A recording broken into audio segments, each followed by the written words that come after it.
No nos esperes en tu boda. Estamos ocupados. Ese fue el mensaje que me dejó mi papá. En una nota adhesiva, ni una llamada, ni un mensaje de texto, solo una nota amarilla pegada en mi refrigerador como si yo fuera una inquilina que apenas conocía. Me quedé ahí, sosteniendo la invitación de mi boda en una mano y esa estúpida nota en la otra. Mi corazón no solo se rompió. Se hizo añicos, en silencio y por completo. Pero si así querían jugar, está bien. Ya había terminado de ser la hija buena. Ellos pensaban que me quedaría callada, que seguiría ayudando, que seguiría pagando. Olvidaron una cosa, yo era la que pagaba todo. Y cuando recuperé todo, finalmente sentirían lo que yo había sentido durante años. Me llamo Emily. Crecí en un pueblo pequeño en Ohio. Ya sabes, de esos donde todos se conocen y las casas están tan cerca que tus vecinos saben lo que vas a cenar antes de que te sientes. Por fuera, mi familia parecía normal. Mi papá, Tom, trabajaba como capataz en una planta de acero local. Mi mamá, Diane, se quedó en casa después de que yo nací. No éramos ricos, pero teníamos lo suficiente. Al menos eso era lo que yo solía pensar. Pero mientras crecía, empecé a notar cosas. La manera en que mi papá me hablaba como si fuera una carga, no una bendición. La forma en que mi mamá volteaba a otro lado cada vez que él me menospreciaba. Nunca vas a salir de este pueblo, decía papá cada vez que mencionaba la universidad. No estás hecha para más. Me reía, tratando de no dejar que me hiriera demasiado. Pero lo hacía. Era hija única. Sin hermanos en quienes apoyarme, nadie con quien compartir la rara tensión que había en la casa. Aprendí a sobrevivir destacando en todo. Trabajos de medio tiempo, becas. Apliqué a universidades en secreto porque sabía que no me apoyarían. Cuando me aceptaron con beca completa, se lo conté en la cena. Papá ni levantó la vista de su plato. ¿Ahora te crees mejor que nosotros? Y mamá solo recogió los platos como si nada hubiera pasado. Aún así, me fui, me mudé a 3 horas de distancia y trabajé como loca. Esperé mesas por turnos, estudié hasta tarde en la noche. Sin ayuda de ellos, sin apoyo. Pero lo logré. Me gradué. Conseguí un buen trabajo en marketing. Conocí a alguien. Me enamoré. Se llama Chris. Es tranquilo, amable, del tipo de persona que pregunta cómo estuvo tu día y realmente escucha. Cuando me propuso matrimonio, lloré. No solo porque lo amaba, sino porque fue la primera persona que me hizo sentir que importaba. Cuando empezamos a planear la boda, dudé sobre invitar a mis padres. Chris me convenció. Siguen siendo tu familia, dijo suavemente. Así que envié las invitaciones, una a la casa de mi infancia donde todavía vivían. Pensé que tal vez esta vez aparecerían por mí, hasta que encontré esa nota adhesiva.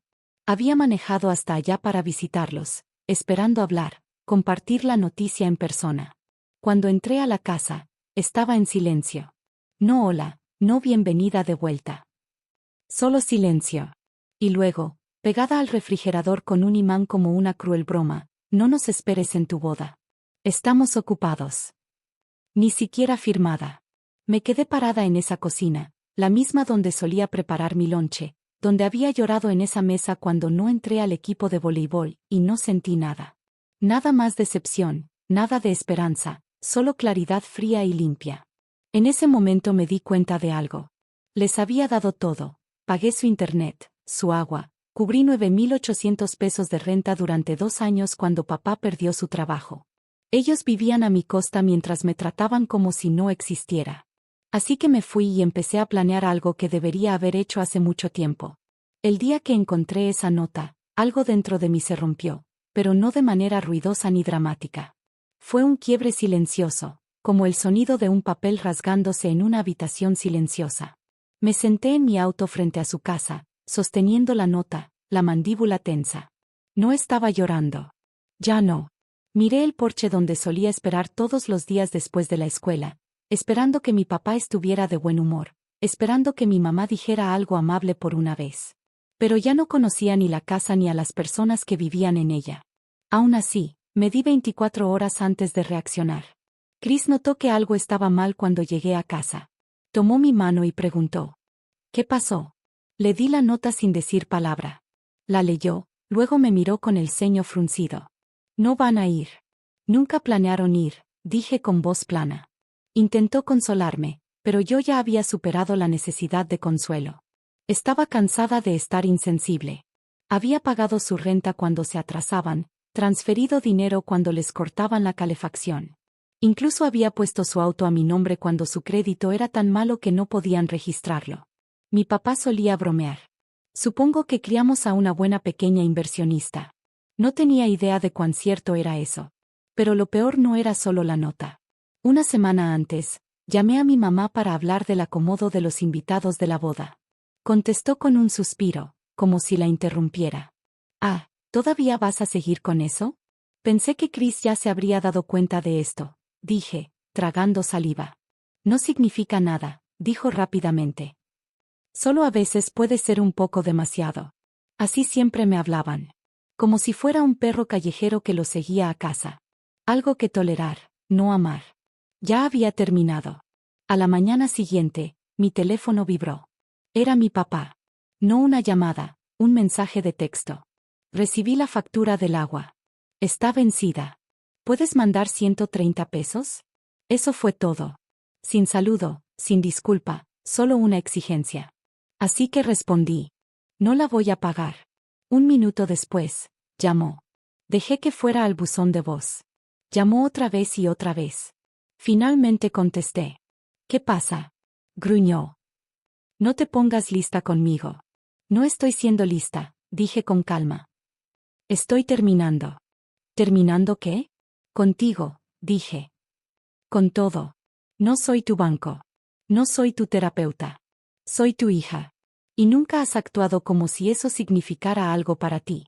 Hubo una pausa, luego una risa amarga. Ahora te crees mejor que nosotros, ¿eh? Solo porque fuiste a la universidad y conseguiste a un chico. No, dije en voz baja. Creo que merezco algo mejor. Y finalmente voy a actuar como tal. Clic. Colgó. 2 días después, recibí un correo de la empresa de renta. Su contrato de arrendamiento había terminado. Necesitaban un cofirmante otra vez. Siempre lo había necesitado desde que el crédito de mi papá estaba arruinado. Y yo siempre había intervenido. Esta vez, no respondí. Llamé a la oficina y dije que ya no me involucraría. Sin renovación. Luego abrí mi cuenta bancaria y cancelé todos los pagos automáticos vinculados a su dirección. Electricidad, gas, agua, internet, todo cancelado. Recibirían los avisos pronto. Y luego estaba el auto, su preciado Toyota Camry viejo. Mi nombre seguía en el título, solo mío. Prácticamente me habían suplicado que lo pusiera a mi nombre cuando el de ellos fue rechazado en el DMV. Eres responsable, habían dicho. Lo era. Así que tomé una última decisión. Llamé al centro de donaciones y arreglé que vinieran a recogerlo. Lo donarían a un grupo de apoyo a veteranos. No por rencor, sino porque al menos alguien que lo mereciera lo aprovecharía. Firmé el título y sonreí. Era la primera vez que sonreía en días. No estaba quemando puentes. Estaba viendo cómo se derrumbaban porque dejé de sostenerlos. Pensarías que al tomar la decisión de cortar con ellos, sentiría solo libertad. Como si bailara en las calles, finalmente libre. Pero la verdad, el silencio golpeó más fuerte de lo que esperaba. Después de que recogieron el auto y cortaron los servicios, no supe nada de ellos. Ni un mensaje, ni una llamada, nada. Seguí esperando una explosión tal vez, o al menos un mensaje preguntando por qué. Pero solo había vacío. Y en ese vacío, los recuerdos se colaron. Las noches que me quedaba despierta enseñándome álgebra porque papá decía que estaba muy cansado para ayudar. El cumpleaños en que olvidaron el pastel y me dijeron que dejara de ser dramática. Como siempre se alababan por lo independiente que era, sin darse cuenta de que era porque no tenía otra opción. Una noche, me senté sola en mi departamento. Chris estaba en un viaje de trabajo y yo no tenía distracciones.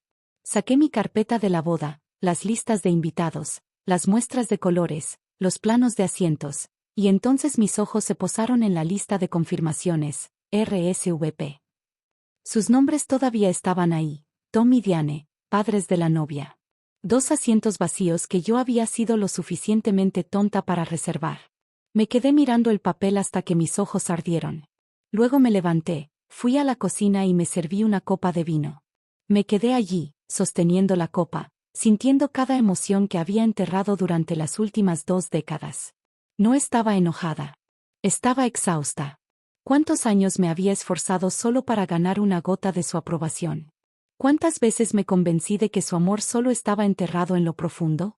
Que si hacía suficiente, intentaba suficiente, tenía éxito suficiente, finalmente me verían. Nunca funcionó porque su amor no estaba enterrado. Simplemente no existía. Y aún así, una parte de mí se sentía culpable. ¿Estaba yendo demasiado lejos? ¿Debería haberlo dejado pasar? ¿Atribuirlo a una mala crianza y seguir adelante? Quizá yo era el problema, ¿no? Tal vez era demasiado sensible, demasiado emocional. Eso era lo que siempre decían. A la mañana siguiente, recibí un correo electrónico. Era de la empresa de renta. Al parecer, estaban 2 semanas atrasados en la renta. ¿Y adivina qué? Me habían listado como su contacto de emergencia otra vez. Sin mi permiso. Me quedé mirando la pantalla, la mandíbula tensa. Luego llamé yo misma a la oficina. No soy responsable de ellos, dije. Corté todos los lazos hace meses. La mujer al teléfono vaciló. Dijeron que tú lo manejarías.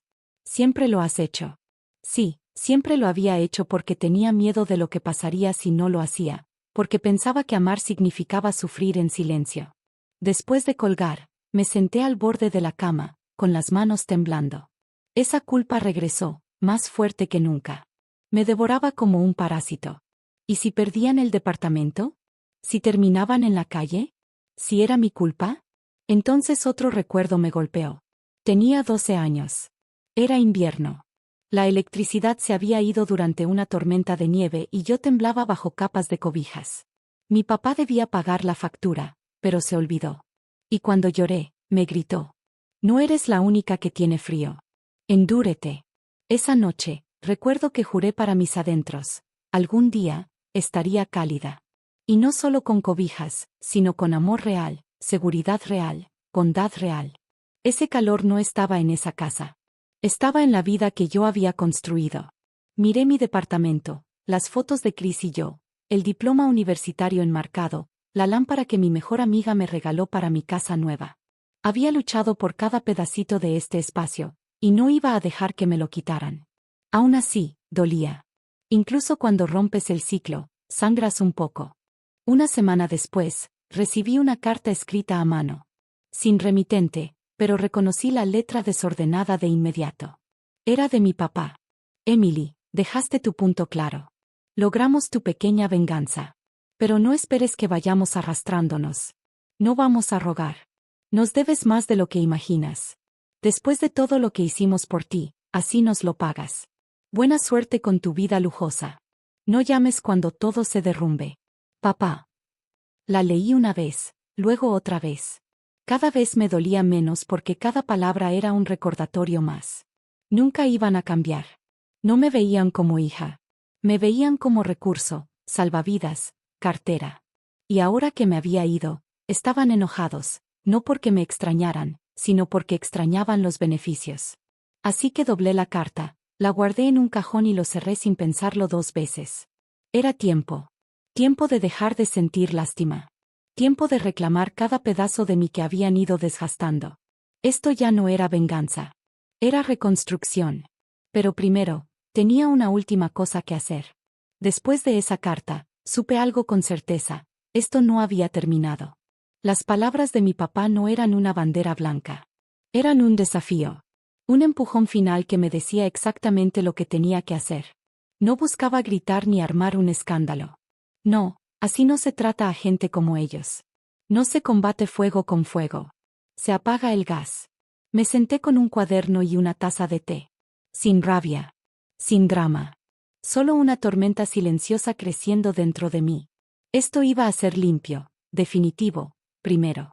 Revisé todo lo que todavía tenían a su nombre, lo que me habían quitado bajo la ilusión de familia. Ya había desvinculado mis cuentas de sus servicios, pero adivina qué, todavía usaban mi Netflix. Pequeño, tal vez, pero simbólico definitivamente. Hice clic para cerrar sesión en todos los dispositivos. Cambié la contraseña a una que nunca podrían adivinar. Sonreí. Luego vino el seguro. Hace años había añadido su auto a mi póliza múltiple para obtener un descuento. Yo pagaba el extra sin darme cuenta. Lo cancelé. Entonces recordé algo más grande, el auto, ese Toyota Camry plateado que usaban para todo, desde hacer mandados hasta llegar a la iglesia de manera ostentosa. Lo habían comprado con la mitad del dinero de mi fondo universitario. Pero aquí está el detalle, todavía estaba a mi nombre. Nunca se molestaron en transferir el título. Busqué la información. Sí, aún registrado a mi nombre.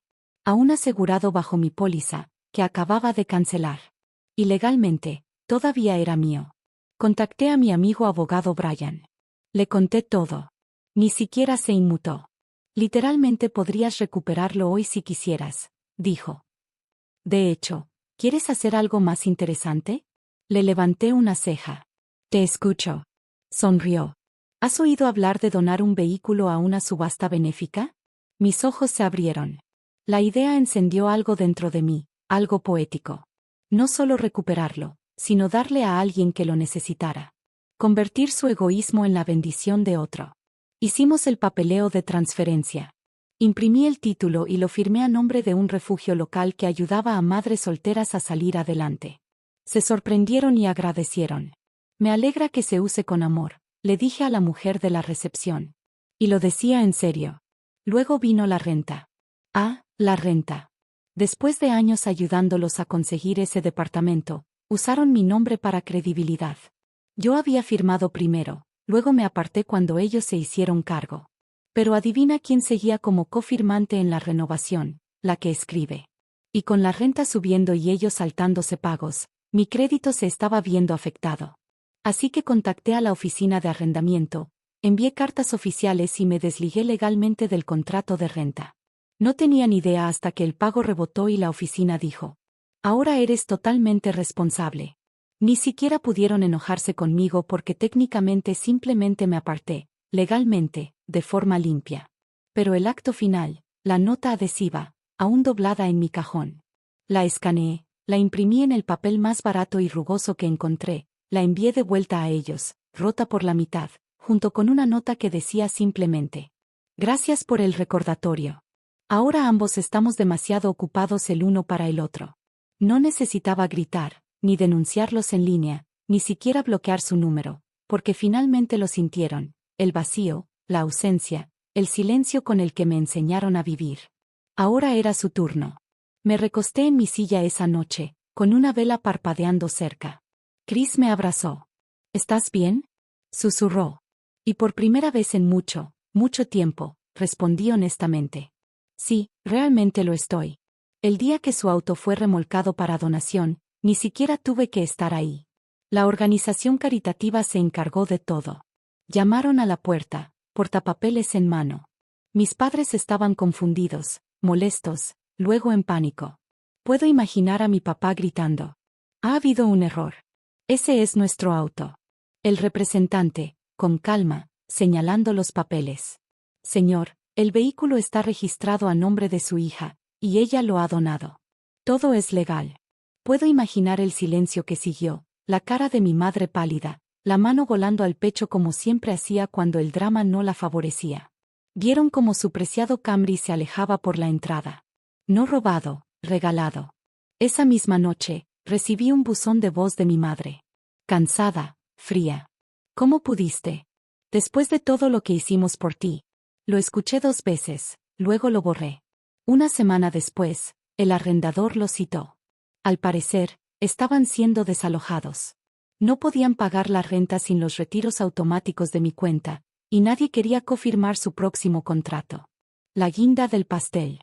La organización publicó una foto de agradecimiento en Instagram, una joven madre de pie junto al Camry, sonriendo con su hijo abrazando su pierna. Texto. Gracias al donante anónimo que le dio a esta mamá la oportunidad de trabajar de manera segura y comenzar de nuevo. Su generosidad cambió una vida hoy.